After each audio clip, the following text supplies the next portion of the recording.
Il est 9h21 sur Direct Gestion et nous allons parler de vous. Bonjour Rajesh Verma, gérant chez DNCA.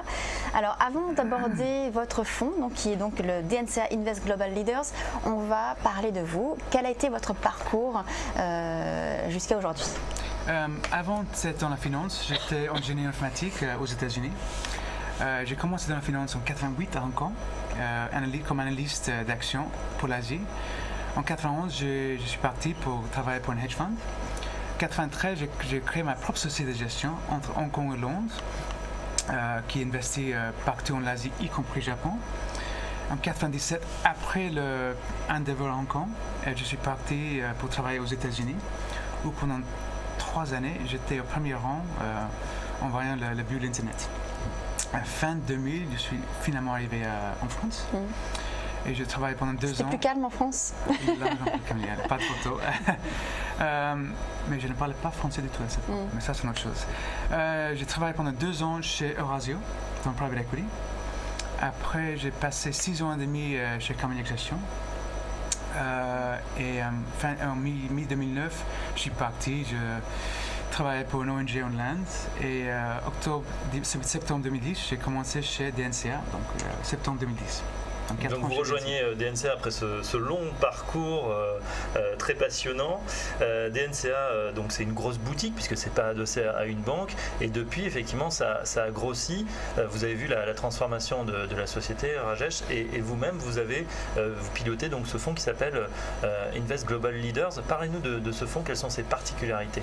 C'est vrai que c'est un fonds atypique, c'est-à-dire que l'idée c'est de chercher la croissance n'importe où ils sont basés. Donc je vais investir où je veux, 100% autonomie. L'idée c'est d'avoir un maximum de 40 lignes, pas plus. Chaque ligne équipondérée. L'idée vraiment c'est de chercher la meilleure société en termes de qualité de management, qualité de bilan, le barrière d'entrée et la technologie. C'est si simple que ça. Bien sûr que je cherche la croissance.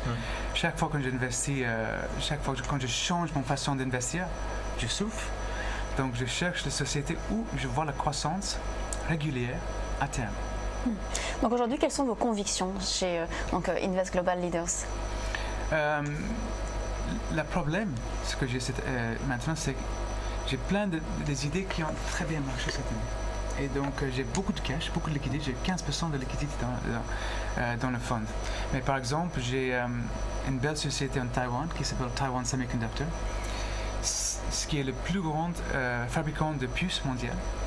La croissance reste entre 12 et 15%, même avec une performance cette année de 35%.